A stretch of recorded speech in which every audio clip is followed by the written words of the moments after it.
And that is the end of our formal presentation. Thank you all for hanging in there with us, and apologies for any of the technical difficulties. Harry, are you with us, and would you like to add anything before we open the floor for questions and answers? No, I'd just like to say that first of all, thank you for your interest in the program. And number two, it is a very flexible program, and we have such options as independent projects and independent study to augment some of your interests that we might not cover with courses. We're also somewhat flexible on the prerequisites, and we'll work with you to get into the program. Great, thank you for that, Harry. The first question is from Jamie, who thanks us for doing this. And if we're starting the program summer 22, should we still fill out the full degree audit now? If we're a conditional student and need to pass 2 classes to receive full student status, should we fill out the full degree audit now? Okay. Well, I think you should in either case. The degree audit is a tool by which you can engage your advisor. You know, if you haven't filled out a degree audit, the first thing, if I'm your advisor, that I'll ask you to do is to give me your tentative 10-course plan. And then we can use that as a discussion vehicle for what makes sense, what doesn't, what order you might want to take the courses, those kind of things. So I think it really is important to fill out the degree audit. All right, great. Thanks for that, Jamie. I hope that answers your question.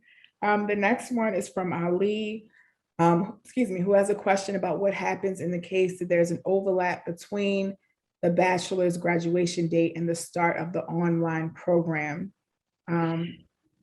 So you can we will admit students if they're within a close range of graduation into the master's program, with the assumption that they complete their undergraduate degree satisfactorily. If not, then we have another problem that we'd have to address. Okay. And Ali also has a question about the overlap pending English speaking university and English proficiency exams. And so Ali, I will put in the chat, there are some different admissions requirements for our international students, and I'm assuming you're an international student. And so I'll link that so that you can see what is required, the separate requirements for international students that are listed on our website, because you do, if you have not graduated from an English speaking university in the US, then you do have to submit some additional things. Right. The third, there's a TOEFL requirement, and also there has to be some translation of the foreign diploma into a readable form. Correct. And the third part of that question is there an option for substituting some of the core courses like electromagnetism or quantum mechanics with other optional courses in case we have passed such courses in our undergraduate? Yes. Yeah, go ahead. Yeah, yes, there is that option. I mean, I would not, for instance, if you passed electromagnetics with grades of B or better, I would not make you take electromagnetics again. I would not give you credit for it. That's a whole different issue, but you can substitute for prerequisites with advisor permission. Everything is with advisor permission. Permission, right. All right, great. The next question, can we take core courses for electives? Yes, there are some prescribed core courses. You need to take 4 out of an 8-course list. But once you've taken 4 of those, if you want to take 1 more of the core courses as an elective or as just one of your other applied physics courses, you can do that. All right, great. I don't see any other questions in the Q&A. Now is your opportunity. You have the chair of the department right here, and he will answer any questions that you have about the program, about the degree. Usually what happens when I act like I'm about to close out the session is there we go. All right, so Leah's question, students who are successful in the program, what are their typical backgrounds and goals? Well, one of the nice things about applied physics is that we meet students from various backgrounds, whether they have a degree in ECE, computer science, mechanical engineering, or physics. Assuming the background is there in terms of certain courses and the GPA is reasonable, we do that. Any of those cases which are, if you're not an undergraduate physics major and you come into the applied physics program, as say an ME, I will see your application. All right, great. Thank you for that. And one other thing I wanted to say about the substitution of courses, you're pretty much free once you've satisfied the core, which you have some flexibility in which courses you take, to take any other applied physics course that you'd like, plus 2 electives. But there's one other general requirement that you have to satisfy. 4 of your 10 courses have to be at the 700 level. They have to be at our more 600 level courses are usually described as advanced undergraduate, first year, second year graduate student level, and then the advanced courses are more applied. Are they any harder than some of the 600 level courses? No, it's just that they're more focused on an advanced subject, and usually you require some prerequisite kind of knowledge to get into that course. Great, thank you for that clarification. The next question from Felix in the chat, and he's asking about costs and possible scholarship opportunities. So the cost for our graduate 600 level courses is $5,872, less the Dean's Fellowship, which is $1,117. So the cost per course is $4,755. So all of the courses you're required, all the graduate programs, you're required to take 10 courses. And so we suggest to our students to budget between $48,000 and $50,000 with books included.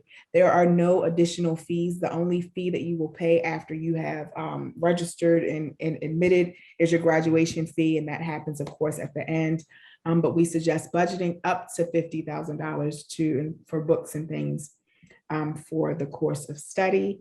We unfortunately don't offer any internal funding, but there are opportunities outside of Hopkins for you to receive funding. 78% of our EP students actually receive funding from their jobs. So you definitely want to check with HR to see if you have any tuition remission or tuition reimbursement benefits. We also, for underrepresented minorities, we work a lot with the GEM Fellowship. I will also put a link to that in the chat. And then also there are armed forces benefits as well. And we also work a lot with men and women in the armed forces to get their benefits so they can also get their degree. I hope that answers your question. I will put all of the links to that in the chat right now. I see some more questions in the Q&A in the meantime. And the first one is, if we're diagnosed with clinical anxiety and have trouble performing on tests, are there measures professors can take to work with us? Yes, there's central resources at Hopkins that also you can interact directly with the professor, or you can ask for certain accommodations directly through the university. Yes, you have access to all of the resources that any other Hopkins student would have. So yeah, accommodations you need are readily available to you, as Dr. Charles stated. The next question, is there a thesis option for exclusively online students?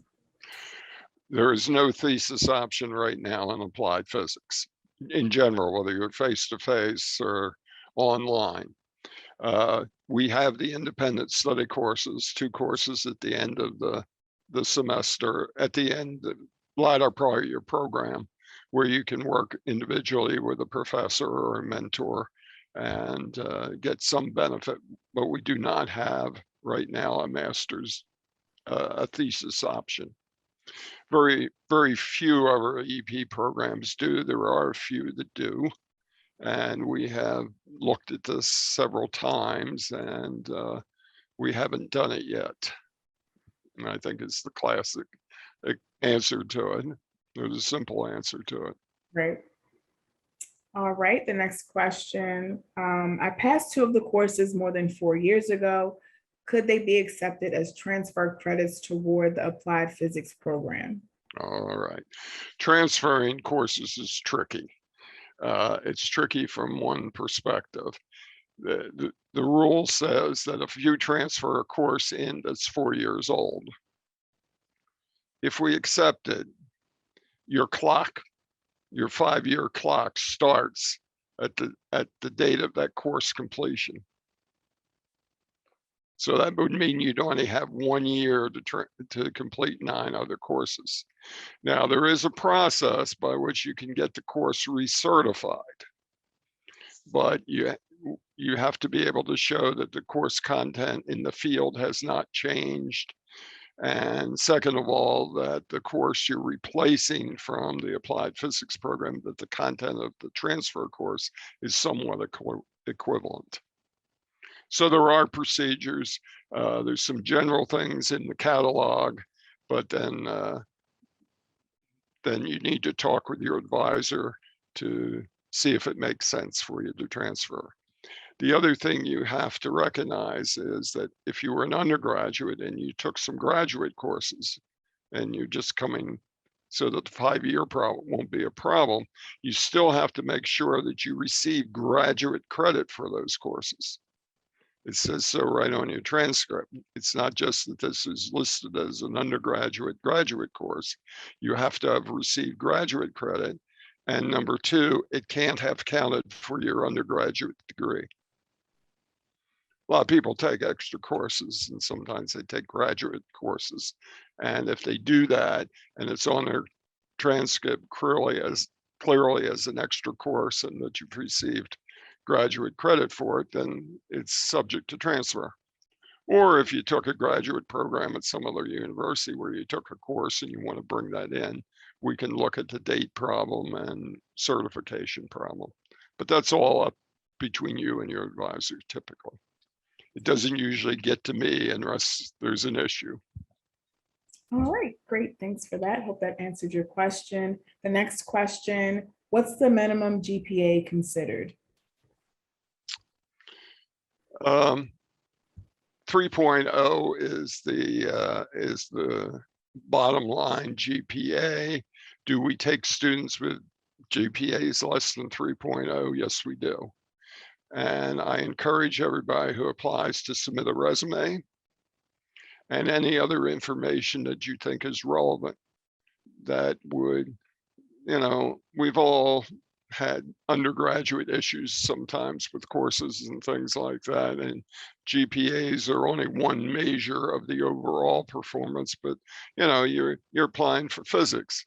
And the other thing we do is we look at the last half GPA in courses relevant to applied physics. So if you did really well in those, but you didn't do very well in social science and all those kinds of things, that's okay. We'll take that into account. All right, great. But the nominal is 3.0. Great. The next question from Leah, what additional steps would a student need to take to apply if they received their undergraduate degree that included narrative evaluations?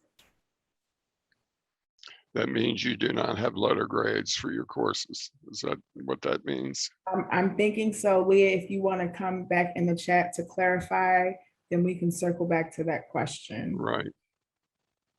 All right, the next question from Ali. Some of your courses are provided on campus and not online. Would it be possible to put a camera in the class to broadcast it for students who do not have the opportunity to attend in person, so that the students can follow the course with their own responsibility through self-study and then the provided video? So we offer very few face-to-face courses right now. Most of our courses are, in fact, I'm not sure we have any pure face-to-face courses given COVID and everything else.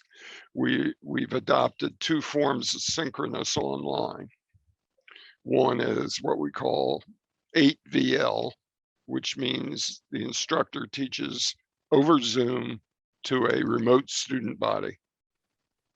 We have a very few courses that we're hoping to run as what we call 3VL, which means there's some students in the classroom as well as remote students. So there are cameras in the classroom, there are access to the media and the whole bit.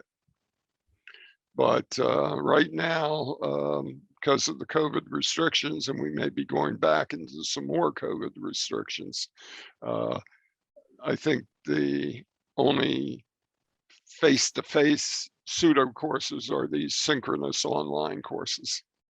And very few of those are being offered 3VL, which is where you have students in the classroom. Most are being offered, taught out of a studio with the professor and the camera and the other visual aids all sent out over Zoom to the students. I have face-to-face courses that I teach myself. I've started spring a year ago teaching remotely, and feedback has been fairly decent from the students. They think they get somewhat of a classroom experience because we tried to build a sense of cohort. They have direct interaction with the instructor. It's not asynchronous online where you can only get to the instructor, you know, after you read everything and you have an office hour. Here, you know, I give a lecture, you can ask questions. I stay around after class on Zoom and we can answer other questions and so on. So I think in general, the message to you, if you started today, you could probably complete any course option you would like online, either synchronously or asynchronously. I'm not sure there'll be a return to face-to-face. I'm being candid, that's my opinion. So yeah, we hear that. Thank you for that.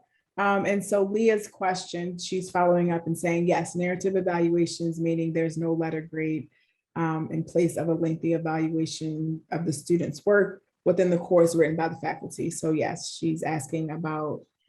So there must be something that then describes your course of study and your performance in that course of study, even though no letter grades are given.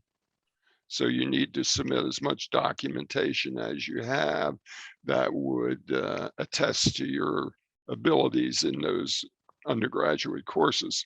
You're also welcome to take the GRE, graduate record exam. That would go, though we don't require it for applied physics in your case, I might suggest it because that would give us some numerical comparison with other students. All right, great. The next question, how many hours per week do students spend on coursework on average? Oh, that's really a loaded question because it depends on the course and it depends on the student. One would expect that if you attend a 3-hour course, whether it's online, asynchronous or synchronous online, that you spend about 3 times that amount. You'd spend 9 to 10 hours a week on a particular course. If you spend a lot more than that, you would probably need to have a discussion with your instructor. You know, maybe something isn't clicking or going right or something like that. But I would say 9 to 10 hours is quite reasonable. All right. I don't see any other questions in the Q&A or the chat right now. Yep. There we go. Does a green card holder have to submit TOEFL scores?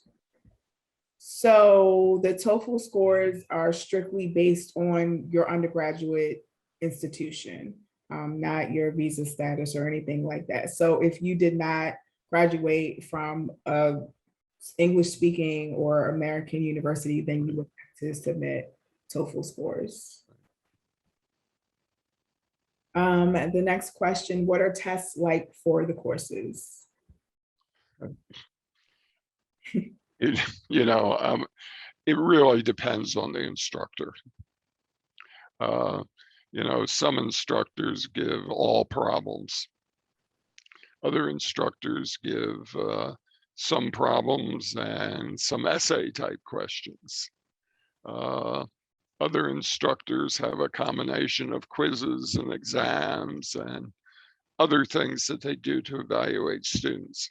I think the thing that is clear is that the instructor of a given course, there is a syllabus, they'll say what their grading criterion is, what percentage is devoted to homework, to exams, to term papers, those kind of things.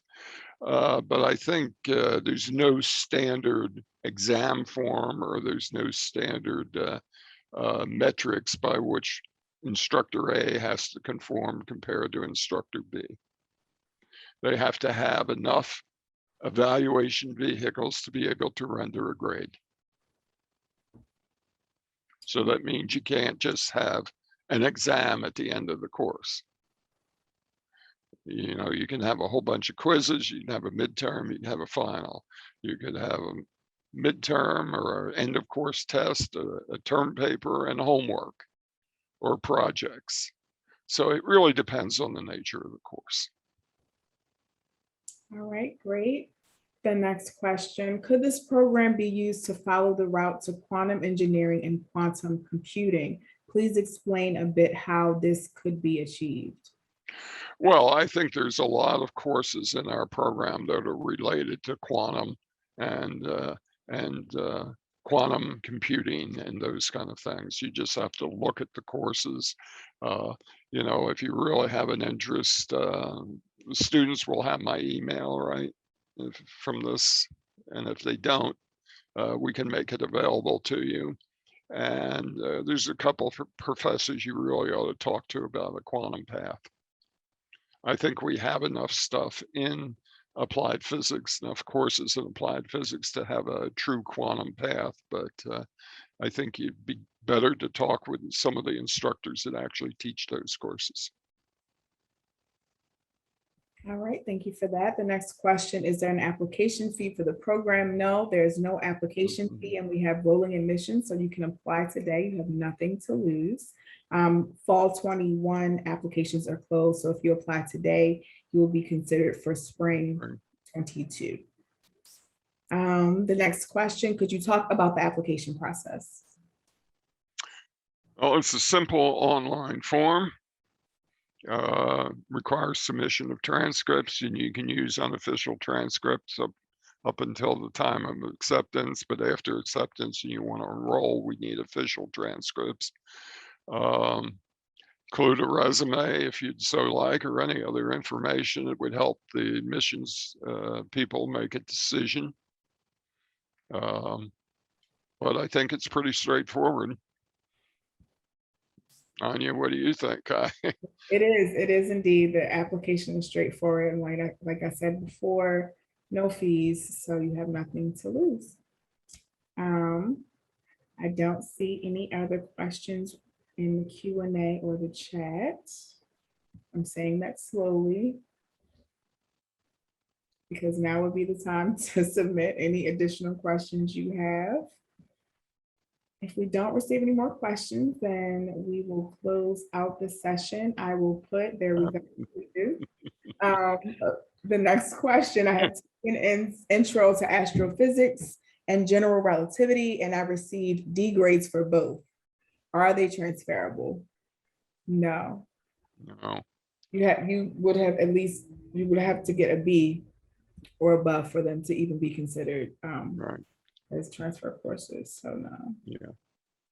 Now, would I make you, if they were a prerequisite for something, would I make you take them again as your advisor? If I was your advisor, we'd have to discuss that, and we might waive the prerequisites so you could take another course that required one of those as a prerequisite. But we would definitely not transfer it for credit. Okay, the next question. It says our website still shows many courses are not offered online. Will it be updated? They're working on that. There's a lot of different issues with that. And some of the changes we've made due to COVID and everything, they haven't caught up with on the website. So I think the important thing is to look at what courses are offered in the spring semester. They will be up very shortly. Registration will open, and that will be the suite of courses that's offered for the spring. There'll be tentative schedules available for summer and next fall, but they are still very tentative. But the spring schedule is finalized. Okay, thank you for that. The next question, could you talk about common career paths for those that complete this program? Do they usually go to pursue PhDs? What are the other paths? Well, as we mentioned in the beginning, most of our students are working professionals. And they use the master's degree to gain advancement in their companies. They use it to improve their knowledge so they can perform better at work. They take it because they're interested in the vast array of topics we cover, from space to oceanography and things like that. No master's degree, whether it's an EP master's or whether it's a master's from a full-time program, guarantees you any kind of admission into a PhD program. They're separate processes. There's no leg up if you take our master's that you would get into Hopkins PhD program. Most of our students do not go on for advanced degrees. We have maybe 5 to 10% that do. That's a personal choice, and that's a big decision, by the way. That's a career decision that you have to make, because if you think taking a master's in a part-time program is difficult, having to do a doctoral degree puts a whole different dynamic on it. Instead of 10 hours a week, you're going to be spending 40 hours a week, and so on. So can you work and do it? Well, people do part-time doctoral degrees. In fact, we have a Doctor of Engineering program at JHU, which allows you to hopefully leverage the work that you're doing at your company or workplace and count some of that activity towards a professional Doctor of Engineering degree. It's not a PhD, but it is a doctoral degree. And I put a link to the DEng, the Doctor of Engineering degree, in the chat, because they do have some information sessions coming up, and it's geared for working professionals, as Charles mentioned. So if you're interested in that path, that is something you can look into for sure. All right, I do not, again, see any questions in the Q&A. I'm gonna put an email address here. If you have any admissions questions, you can surely email jhep@jhu.edu, or if you have any questions following this session, and if they're specifically for Dr. Charles, we'll get them to him or to my team. My team will certainly answer any questions you have, or to someone that's in EP. We'll make sure we get all the answers to all your questions. Dr. Charles, do you have anything to say before we close out the session this evening?